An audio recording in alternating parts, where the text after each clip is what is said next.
Hello student, आप सभी कैसे हैं। मैं सुनील प्रजापति क्रियांश अकेडमी में आपका स्वागत है। मैथ में वास्तविक संख्या में हम लोगों ने 11 क्वेश्चन कंप्लीट कर चुके हैं। 11 के बाद 12वें नंबर की बारी है, यानी 4-5 क्वेश्चन के बाद ये लेसन एक तरह से वास्तविक संख्या का 1.1 फिनिश हो जाएगा।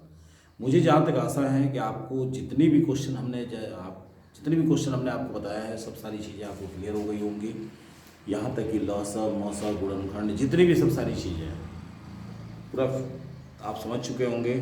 यानी 5 या 6 क्वेश्चन के बाद ये लेसन फिनिश हो जाएगा। तो चलिए स्टार्ट करते हैं। 12 नंबर क्वेश्चन है, दिखाइए किसी प्राकृतिक संख्या n के लिए 12n का मान 0 या 5 पे समाप्त नहीं हो सकता है। ठीक है, समाप्त नहीं हो सकता है। तो इसको हम सॉल्यूशन करेंगे, इसको हल करेंगे। देखो इसी लेसन का जो 9 नंबर क्वेश्चन था वो लगभग सब सारी चीज़ें यही थी, सेम थी, कुछ भी अलग नहीं था। और यहीं से हम शुरू करेंगे इसको। ठीक है, तो चलिए हल करते हैं क्वेश्चन को। देखिए हमको करना क्या है, कुछ भी नहीं करना है। जैसे हमने 9 नंबर क्वेश्चन किया था सेम वही है। तो क्या लिखेंगे, किसी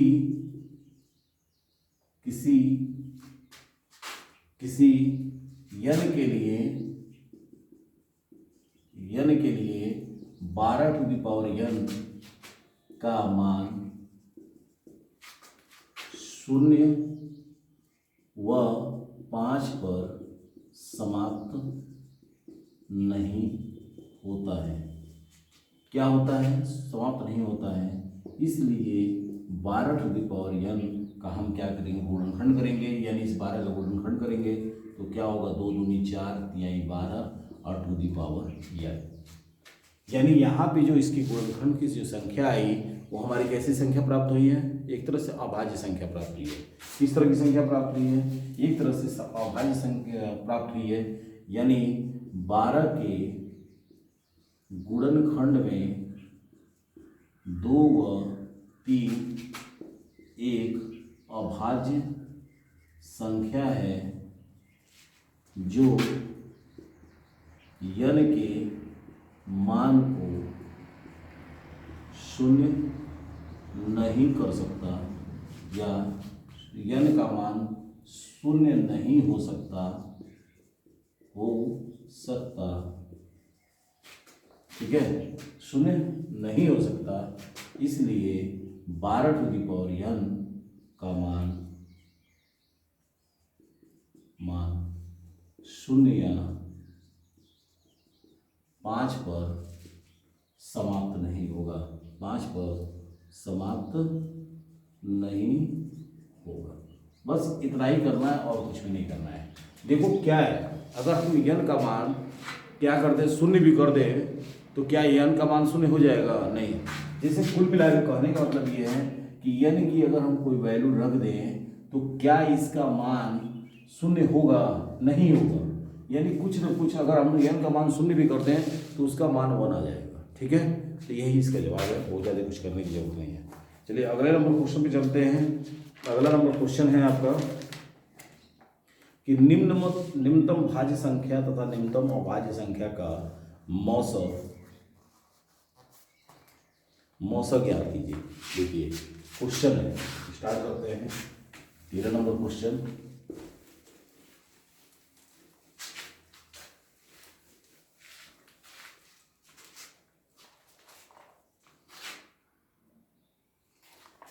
चलिए 13 नंबर क्वेश्चन है, निम्नतम भाज्य संख्या तथा निम्नतम अभाज्य संख्या का मौसम। यानी 13 नंबर क्वेश्चन है, निम्नतम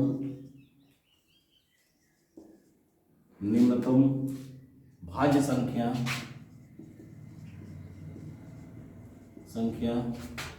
तथा निम्नतम अभाज्य संख्या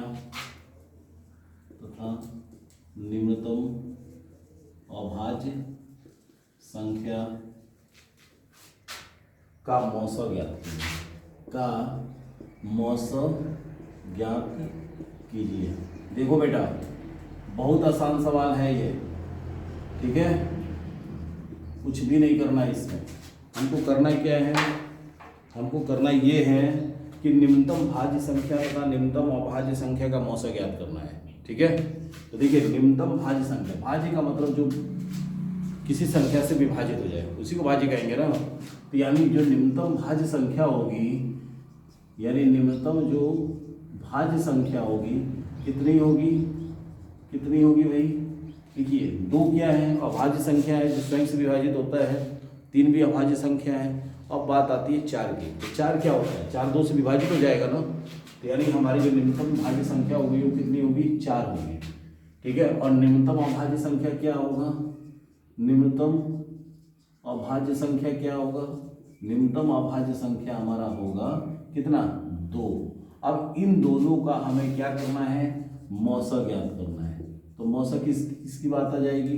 4 और 2 की गुणनखंड कीजिए, क्या हो जाएगा? 2 दूनी 4 और 2 का नाम 2, तो यहाँ पे क्या आ जाएगा? 2, यानी मौसा इन दोनों का क्या होगा?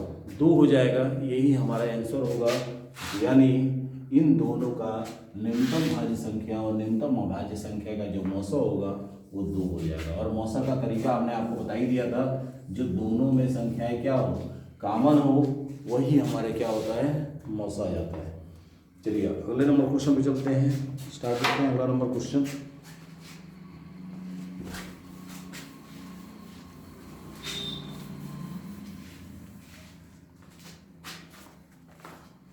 अगला नंबर क्वेश्चन है, अंक गणित की आधारभूत प्रमेय का प्रयोग करके 120 और 144 का लसा और मौसा ज्ञात कीजिए।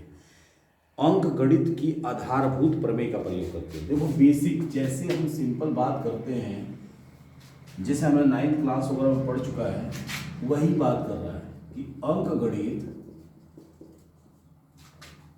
की आधारभूत प्रमेय का, अंक गणित की आधारभूत प्रमेय का प्रयोग करके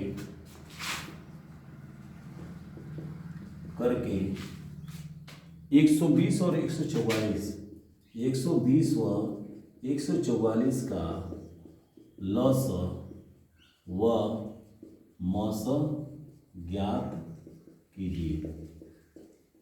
ठीक है, चलिए हल करो, हल कीजिए। अब अंक गणित की आधारभूत प्रमेय का प्रयोग करके एकदम सिंपल बेसिक, जैसे आप गुणनखंड करते हो, तो 120 का गुणनखंड कितना होगा भाई, और 144 का गुणनखंड कितना होगा? 120 का गुणनखंड निकाल लीजिए, तो कितना होगा? 2 से जाएगा, 2 छक्के 12, 2 तिहाई 6, 2 15 और नहीं जाएगा, 3 पच्चे 15, 5 से जाएगा, 2 दूनी 4, 4 दूनी गड़बड़ हो गया, नहीं ठीक है, 2 से गया, 2 छक्के 12, 2 तिहाई 6, 2 दूनी 4, 4 दूनी 8, 8 तीन 24 और 24 बच्चे 120, तो कितना हो गया? 2 गुणे 2 गुणे 2 गुणे 3 गुणे 5। इसी तरह 144 से निकाल लो, तो 144 से कितना हो जाएगा भाई?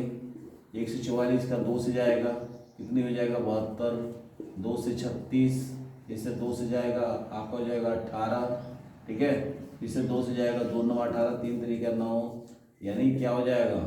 2 गुणे 2 गुणे 2 गुणे 2 गुणे 3 गुणे 3। अब यहाँ पर हम निकालेंगे क्या? मौसम किसका? 120 और 144 का, तो क्या हो जाएगा? ये कटा 2, ये कटा 2, ये कटा 2, उसका और कुछ बचा क्या? नहीं, ये बचेगा 3, तो क्या हो जाएगा? 2 दूनी 4, 4 दूनी 8, 8 तरीके 24, यानी इसका मौसा कितना हो गया? 24 हो गया। अगर हम यही लौसा की बात करें इसकी 120 और 144 की, तो क्या हो जाएगा? ये 24 तो 24 होगा ही, यानी हमने क्या बताया था, जो कॉमन है उसको भी ले लो और जो बाकी जो छूटा हुआ है उसको भी ले लो, तो इसमें क्या हो जाएगा हमारा? इसमें क्या हो जाएगा? देखिए जो मौसा वाला है उसको जो का त्यों उतारिए, और बाकी जितने बचे हैं उनको उतार लीजिए। तो क्या क्या बचा है? 2 बचा है, और क्या बचा है? 3 बचा है, और क्या बचा है? 5 बचा है। तो क्या हो जाएगा? 2 दूनी 4, 4 दूनी 8, 8 तरीके 24, 24 तियाँ हो जाएगा आपका 72, और 72 तियाँ कितना हो जाएगा? 72 तियाँ कर लो, 72 तिहाई हो जाएगा 3 दूनी 6, 7 तरीके का 216, और 216 में 5 गुणा कर दो, 5 × 30, 5 × 9 5, 5 3 8, 5 दूनी 10, यानी 1080 होगा। यानी जो इसका लौसा होगा वो कितना हो जाएगा हमारा? 1080। तो इस हिसाब से जो है हमारा क्या हो जाएगा? कुछ गड़बड़ तो नहीं है? देखो एक बार कुछ गड़बड़, एक बार चेक करो इसका।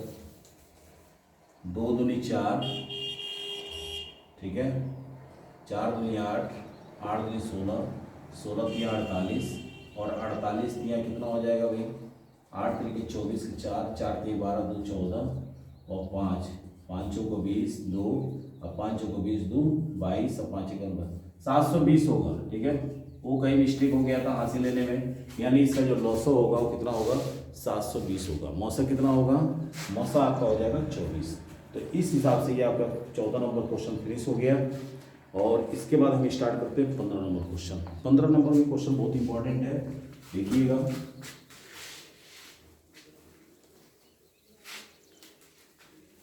15 नंबर क्वेश्चन, चलिए 15 नंबर क्वेश्चन है, यदि मौसम 35 और 45, यदि मौसम 35 और 45 का कितना दिया है, 5 दिया है, ठीक है, तथा लौसम ये कितना है, 5, तथा लौसम कितना दिया है भाई, 35 और 45, 35 और 45 का दिया है 63 गुणे 1, 63 गुणे 1, तो ए का मान ज्ञात कीजिए।